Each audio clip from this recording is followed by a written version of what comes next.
Okay. Provide top steel pag may nagkaroon lang ng negative pressure. Clear cover natin is 7.5. Then, ang soil bearing capacity natin, so nilagay ko lang 100, no? So, tingnan nyo yung, tingnan nyo yung soil report or kung meron kayong value near to that area. Okay? Then, click ko lang to okay. And set another settings natin, reinforcing settings, minimum, okay, minimum, maximum.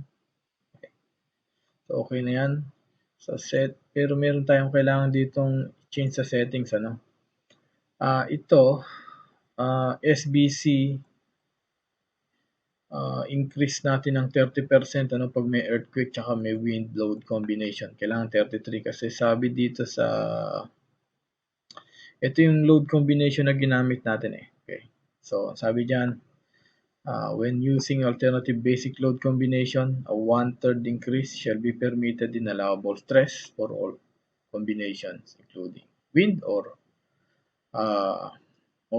earthquake. Okay? So, kaya dito dapat may input ka dyan na 33%. Itong 100 kilonewton per square meter, so doon sa load combination na may involved na lateral loading like earthquake and wind, magiging 133 to. Okay? So, pero pag sa load combination na dead load and live load, so 100 lang. So, kayang i-filter yan ng program. Okay? So, pag dead load and live load, 100 lang yung gagamitin niya. Pag dead load, live load with wind or seismic, 133 yung gagamitin niya. Kasi naglagay tayo ng 33% dito. Okay? So, then, click lang natin to okay. Settings, then basic load cases. So, i-exit to.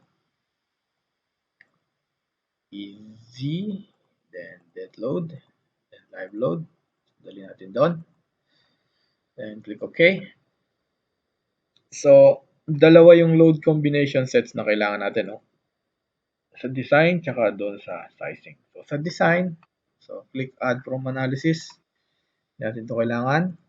Uncheck natin. So, which is ito yon.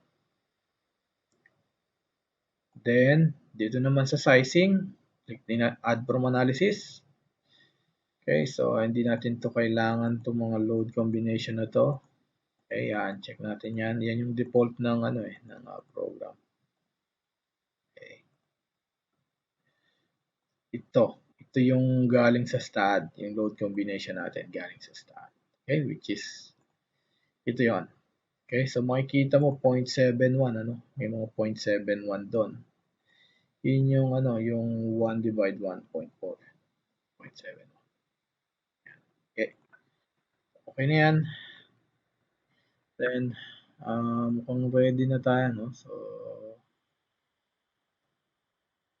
okay, so ready na to. So punta lang tayo sa design, then auto design. Ayun. So, ganun kabilis. So, ito na yung footing plan natin. So, i-save ko muna yung project natin. Okay. Footing design. So, click save. Ayan. Then, i-save ko to dito sa civil solving. Footing plan. Okay. Then, extract natin yung footing schedule. Report. Then, okay, yung text schedule. So, ito na yung footing plan natin. So, makikita mo dyan, F1C1, so 1.3, 1.3, depth is 300, then 10 at 165.